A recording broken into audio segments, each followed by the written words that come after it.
O Estadão e a Folha de São Paulo definitivamente estão acordados, tá? Fizeram aqui, ó, o Estadão tem uma outra nota aqui, uma outra coluna aqui falando sobre, criticando o PGR. Cadê o Goné, né? Procura-se um procurador-geral da República. Por quê?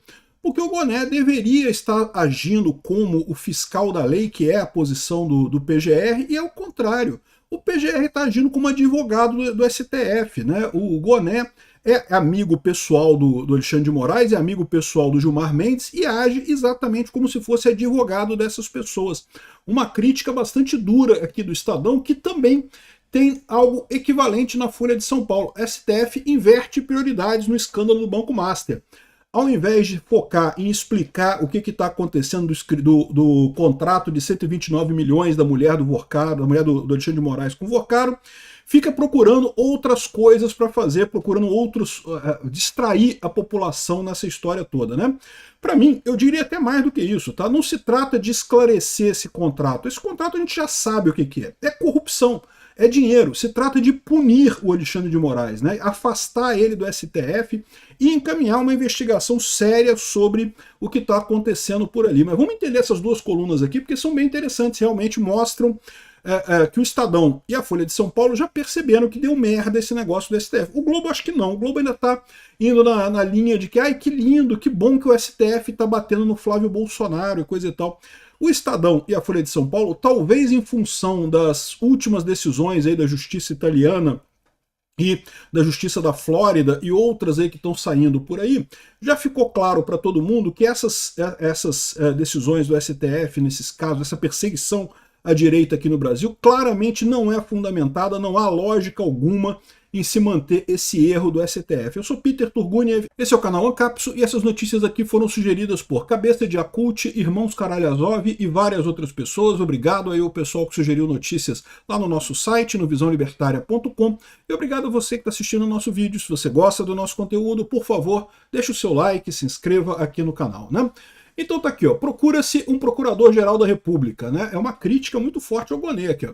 Romeu Zema virou alvo de denúncia criminal junto ao STJ. A gente já falou sobre essa decisão aqui, uma decisão absurda, por conta aqueles videozinhos curtos que o Zema fez com os fantochezinhos, né, criticando o pessoal do STF e o governo Lula, né?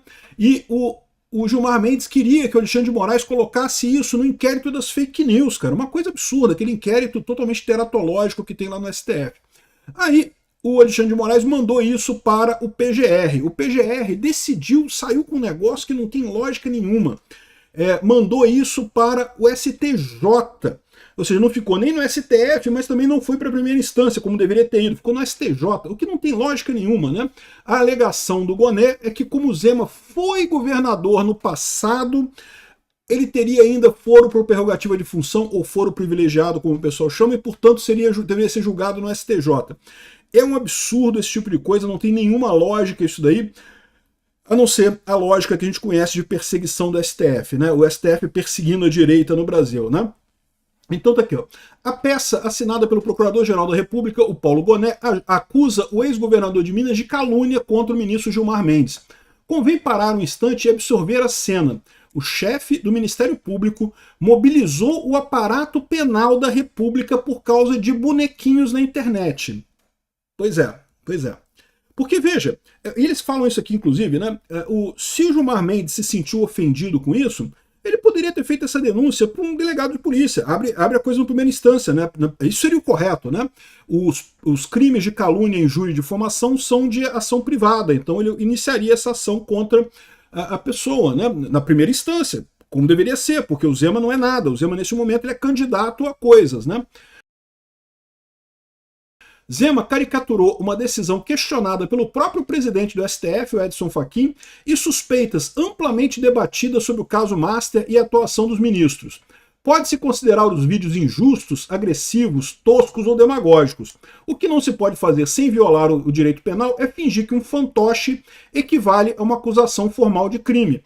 Pois é, o que ele está colocando aqui é isso. Todo mundo viu que foi uma sátira. Foi uma charge, foi uma crítica ao STF, não foi uma imputação de crime, né? Calúnia exige imputação falsa de fato determinado. humor político funciona justamente por exagero, compressão, distorção, desde panfletos do século XVIII até os programas televisivos contemporâneos. E eu fico feliz que o Estadão esteja percebendo isso, porque isso vai chegar na imprensa também, tá? A imprensa tá achando muito lindo esse negócio de bater na direita, bate nas redes sociais, vai lá Xandão, bate nas redes sociais Xandão e STF todo, bate em todo mundo mesmo, que a gente não gosta de rede social não, eu não sei o que lá. Só que isso vai chegar na mídia tradicional também, pô. A mídia tradicional também faz críticas contundentes. Aliás, é o papel dela fazer críticas contundentes ao governo. A minha visão é que a mídia tradicional socialista brasileira está falhando exatamente porque abandonou o papel de criticar o governo e passou a ser porta-voz de governo, que não faz sentido nenhum, né? Enfim, a paródia sempre tratou governantes e juízes como personagens ridículos. Exato, né? E, diga-se de passagem, menos ridículos do que são de verdade. Em democracias maduras, autoridades toleram isso. Aqui o procurador-geral resolveu denunciar. Não pode. Fez um bonequinho do Gilmar Mendes, aquele beição do Gilmar Mendes, não pode. Aqui, ó, Zema não tem foro privilegiado. Se Mendes se sentiu ofendido, deveria acionar o Ministério Público na primeira instância. Não é nem Ministério Público, não precisa de Ministério Público, é ação privada. É só ele próprio fazer a notícia crime, né? Mas o ministro pediu providências ao colega Alexandre de Moraes, que encaminhou o caso à PGR. E o órgão que deveria funcionar como filtro contra abusos chancelou a formalização. Olha aqui o que diz o pessoal do Estadão. A peça da PGR, a petição da PGR, a resposta da PGR, se aproxima perigosamente de uma advocacia penal privada da honra de um ministro. Ou seja, o que eles estão falando aqui é que o PGR não está agindo como PGR, está agindo como advogado do Alexandre de Moraes e do Gilmar Mendes. E é exatamente o que está acontecendo. O Goné, por amizade ao Gilmar Mendes, por amizade ao Alexandre de Moraes, está agindo exatamente como um advogado dessas pessoas, o que não faz absolutamente nenhum sentido. O Gilmar Mendes tem dinheiro para contratar bons advogados, é só ele contratar a banca da preferência dele, ou até recorrer à Defensoria Pública da União e pedir para fazer a notícia crime lá na primeira instância, alegando calúnia, injúria, difamação, o que quer que seja, né? Por que ele não faz isso? Ele não faz isso porque ele sabe que esse tipo de caso, se cair na primeira instância, o juiz vai rir disso daqui. Vai rir porque não tem lógica nenhuma. Foi uma crítica política pura e simples. Não há imputação de crime nessa história, né? Há o levantamento da suspeita do crime. Isso existe mesmo. E existe porque está todo mundo discutindo esse tipo de coisa. Esse contrato da Viviane Barsi de Moraes com Alexandre de Moraes, com o Vorcaro, e esses muitos questionamentos sobre o Toffoli, o resort, coisa e tal, fede, tá? A gente não sabe se tem alguma coisa errada, mas fede, e está sendo investigado, inclusive, né? A seletividade fica mais visível quando se observa aquilo que Goné escolhe não fazer. O próprio Gilmar Mendes insinuou que o senador Alessandro Vieira teria vínculos com milicianos e o crime organizado. Por que o PGR não fez essa denúncia nesse caso? Por que o próprio Gilmar Mendes não está sendo denunciado por essa situação, uma vez que ele falou, e no caso do Gilmar Mendes, não houve nenhuma sátira, não houve uma brincadeirinha, não houve nada, o Gilmar Mendes seriamente virou, publicamente falou que achava que o senador Alessandro Vieira era ligado a milicianos, ao crime organizado, não sei o que lá.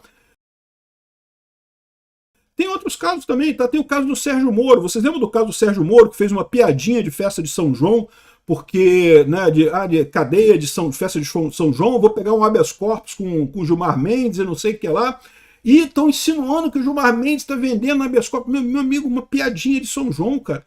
É o tipo da coisa que eu falo para vocês. Esse pessoal, a justiça depende de para quem que ela está sendo feita. Justiça lá do A, justiça lá do B. É o que eles estão falando aqui. Eles não usam essa expressão que eu falo aqui, mas o que eles estão percebendo é isso, né? Aqui, ó, diante de contratos multimilionários da empresa de Daniel Vorcaro, o banqueiro investigado pela maior fraude, coisa e tal, o escritório da mulher de Moraes e a empresa da família do Dias Toffoli, a PGR entrou em estado contemplativo, não faz nada. Não pede investigação, não pede esclarecimento, deixou quieta a coisa. A elasticidade muda conforme o alvo. Depois que um ex-assessor de Moraes, o Tagliaferro, trouxe à tona mensagens e relatos sobre a atuação informal do ministro para perseguir políticos e críticos, o foco se deslocou rapidamente. Em vez de concentrar energia no conteúdo revelado, investigar o Alexandre de Moraes porque ele estava subvertendo a justiça brasileira, o aparato se voltou contra quem revelou. Crime revelar isso aqui. Aconteceu também com o caso do contrato do Alexandre de Moraes, da mulher do Alexandre de Moraes com o Vorcaro. Ao invés de investigar este contrato, está investigando quem é que liberou o contrato. Como é que falou isso? Não pode falar as coisas. A Procuradoria investiga o mensageiro com vigor, mas a mensagem foi varrida para debaixo do tapete, né? Esse padrão explica porque tantos brasileiros enxergam hoje uma justiça de castas, uma justiça lado A, lado B, uma justiça que tem opinião diferente, camadas diferentes, né? Críticas a ministros são equiparadas a ataques à democracia. Um entreveiro entre Moraes e um cidadão comum em Roma ativou engrenagens penais da PGR. Olha o que estão falando aqui, tá? É o que eu sempre falei. O que teve lá em Roma, no aeroporto de Roma, foi uma discussão banal entre passageiros no aeroporto. Passageiro no aeroporto, tá todo mundo estressado, todo mundo puto, porque o avião tá atrasado, que tem que esperar um tempão. É muito comum você ter bate-boca em aeroporto e todo mundo passa por isso, todo mundo deixa pra lá. Porque, né, tá todo mundo nervoso mesmo. O Alexandre de Moraes, não, cadeia, tem que mandar um absurdo, não sei o que lá. E um pix de R$500 para fretar um ônibus para manifestantes rumo a Brasília virou uma acusação de tentativa de golpe. Já os ministros parecem habitar um ecossistema processual muito mais acolhedor. É o lado A e o lado B da justiça. O lado A, super rigoroso, qualquer coisinha é cadeia, 17 anos de cadeia, 14 anos de cadeia, não sei o que lá. O outro lado, ai, não, foi nada não, que isso, um contratinho de 129 milhões, não tem nada, né? Aqui, ó, o Ministério Público existe para defender a ordem jurídica e fiscalizar o poder, inclusive o poder togado. Uniformidade de critérios, prudência sem covardia, coragem sem abusos, apego rigoroso ao devido processo legal, proporcionalidade e, sobretudo, independência, é o que se espera de um bom procurador. Já o Paulo Boné oscila entre dois polos igualmente degradantes para o parquê. O de perseguidor geral da República para quem é do lado A, para quem é da direita, para quem quem não se adequa à preferência do Gilmar Mendes e do Alexandre de Moraes, e o de prevaricador geral da República para quem é do outro lado. A justiça de dois lados que eu tenho falado para vocês. É o que o Estadão está criticando aqui. É muito importante essa crítica, porque é verdade isso aqui, tá? A Folha de São Paulo também coloca a mesma coisa aqui, ó. O STF inverte a prioridade no escândalo do Banco Master. Ao invés de esclarecer o contrato de 129 milhões entre o escritório da mulher de Moraes e Vorcaro, eles estão investigando quem é que liberou a informação. Ué, que negócio é esse? Não, tudo bem, eu até entendo que o cara liberou a informação, pode ter cometido também um crime ali, mas o foco principal deveria ser entender onde é que surgiu esse troço, porque realmente é um escândalo, né? Data de abril do ano passado, a primeira menção ao contrato firmado entre o Banco Master e o escritório de advocacia da mulher do Alexandre de Moraes, publicada pelo jornal o Globo. Em dezembro, quando o Master já havia sido liquidado pelo Banco Central e suas fraudes financeiras eram de conhecimento público, o mesmo veículo revelou que o contrato somava exorbitantes 129 milhões de reais a serem pagos em 36 meses, dos quais uns 80 milhões chegaram a ser pagos, né? Em março, descobriram-se mensagens do Daniel Vorcaro enviadas no dia da prisão dele. E aí, conseguiu bloquear, vocês lembram dessa mensagem? Pô, isso tudo é um escândalo, cara, isso é uma coisa absurda, né? A despeito da comprovação de todos esses indícios escandalosos, a PGR não moveu uma palha para investigar as relações entre magistrado e Vorcaro. Aliás, nem as transações milionárias de uma empresa ligada ao Toffoli também com o fundo de rede do fraudador, ou seja, o caso da Meridit e o resort do Tayaya, né? Tampouco o Supremo se dispôs a tomar providências concretas. Magistrados resistem até mesmo a um singelo código de conduta proposto pelo presidente da Corte, que eu sinceramente acho que é uma palhaçada, porque a essa altura não é código de consulta que precisa de cadeia para alguns ministros do STF. A energia das autoridades, ao que parece, estão voltadas para descobrir e punir os responsáveis pelos vazamentos da informação. É o que eu falei para vocês também no caso lá da Big Tech, né? O problema desse pessoal, não que o brasileiro fala demais, tem que calar o brasileiro. Nós poderosos aqui podemos roubar à vontade, não pega nada, mas o brasileiro fala demais, tem que calar esse povo, cara. Boa gente para falar, não pode falar assim no Alexandre de Moraes, não, tem que ser uma figura respeitável. Né? Aqui, ó. Logo no início desse ano, Moraes valeu-se dos superpoderes que ganhou no interminável inquérito das fake news para determinar uma devassa na Receita Federal em busca de quebra de sigilos fiscais de ministros do STF e seus familiares. Funcionários do fisco foram afastados e colocados sob monitoramento. Na última terça-feira, dia 19, o André Mendonça autorizou uma operação policial que resultou no afastamento de um perito da PF suspeito de ter repassado a terceiros informações confidenciais. A nota lacônica divulgada pelo tribunal não entrou em detalhes, mas soube-se em Brasília que se tratava do famigerado contrato entre o Moraes e a Viviane Barsi. Supondo que o servidor seja de fato responsável pelo vazamento, é de se imaginar que tamanha diligência investigativa não é aplicada para esclarecer o que é mais importante. Porque um banqueiro mafioso firmou um contrato de valor absolutamente fora dos padrões com o escritório da esposa de um ministro do STF. A questão cabe não apenas à corte mais alta do país, mas também e sobretudo ao PGR, que até aqui está inerte do caso. Então repara que a Folha de São Paulo e o Estadão estão botando a mão na massa, estão percebendo, olha só, esse navio está furado, essa canoa está furada.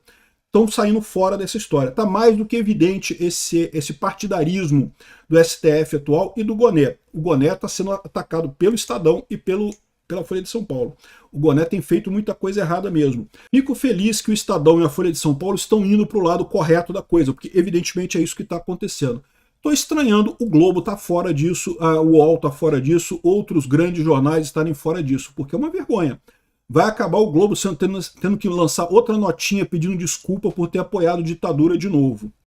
Obrigado por assistir nosso vídeo até o final. Tem alguns links para você nos ajudar aí na tela e também na descrição desse vídeo. Contribua com o nosso projeto.